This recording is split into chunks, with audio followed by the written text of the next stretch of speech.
इस वक्त हमारे साथ मौजूद हैं कांग्रेस के प्रदेश अध्यक्ष राजेश ठाकुर जी। राजेश जी, अनुशासन समिति की गठन करने की क्यों जरूरत पड़ गई? नहीं, लगातार हमारे यहाँ अनुशासन समिति होती है।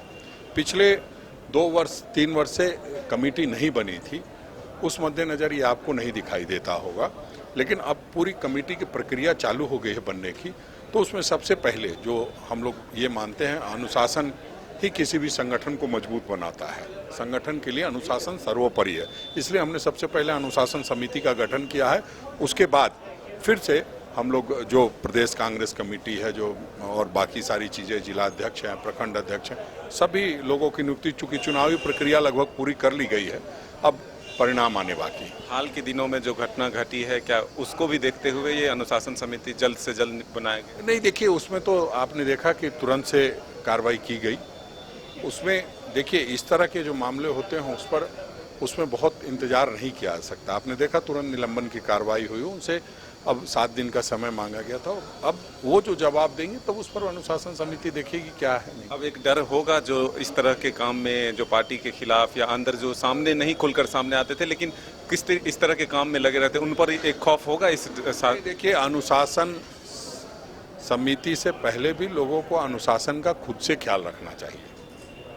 अब ये इस समिति के बनने से ये सहूलियत होगी कि इसमें सभी लोग रहेंगे, तो अपने अपने स्तर पे ये देखते रहेंगे कि कहाँ अनुशासन टूट रहा है, कहाँ अनुशासन की अवहेलना हुई है। उन सारी चीज़ों को टेकअप करके उस पर निर्णय लेंगे। 2024 में जो आप लोग कह रहे हैं कि मोदी जी को केंद्र से हटाना है, झारखंड में कांग्रेस कितना मजबूत होगा, किस तरह से संगठन को और मजबूत करने की कोशिश की? देखिए, हम ये कह सकते हैं, जिस तरह की तैयारी चल रही है और संगठन सशक्तिकरण का जो काम चल रहा है, हमारा संगठन मजबूत हो रहा है तो निश्चित रूप से गठबंधन भी मजबूत हो रहा है। और ऐसे में हम ये कहें अगर कि 14 में 14 सीटें जीतेंगे तो कोई बड़ी बात नहीं होगी।